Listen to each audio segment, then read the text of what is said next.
Hindi, parang kay, kay Erwin Tulfo. But sometimes you have to bend the law. Yes. But you're not breaking the law. Yes. Yun naman ang malinaw doon. You're not breaking the law. There's nothing wrong with bending the law kasi bending lang yan eh. Parang ruler yan. Pwede mong within the bounds. Within the bounds. Kahoy yan, di ba? Within the bounds. Within the bounds of law. That's also the rationale. You don't break the law. That's also the rationale for equity. Yan yung equity, di ba? Equity yun eh. Grabe. Narinig nyo? Napanood nyo ba yan? Sabi niya, bending the law is not breaking the law. Wow! Secretary of Justice. Tapos ngayong ombudsman. Yan ang lumalabas sa bibig. Okay, let's take it one by one. Sabi niya, bending the law does not necessarily mean breaking the law. Tama. Okay, tama.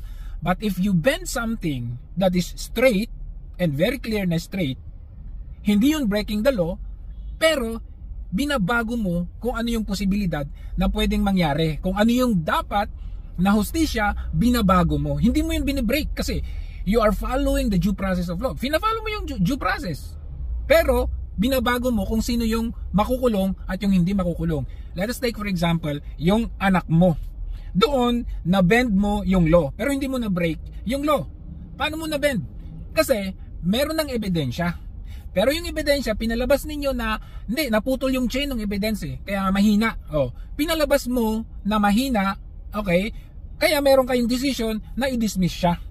So walang na-break yun na law, pero na-bend mo.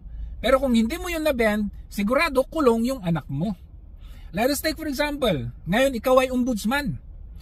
Yung kaso, like for example, bago ka naging ombudsman, yung kaso na i-file laban sa'yo para hindi ka maging ombudsman, na-dismiss. Pero yun ay dahil na-bend. Binabalin nyo ng konti. Kasi kung hindi yun balin ng konti, outright, dismiss ka dapat nyan. Ngayong ombudsman ka, anong pwede mong gagawin? I-bend mo ulit. I-bend mo.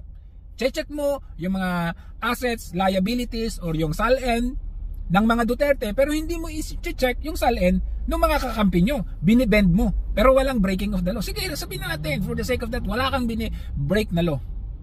Pero binabago ninyo kasi binibend nyo ng konti according to your taste, according to your interest.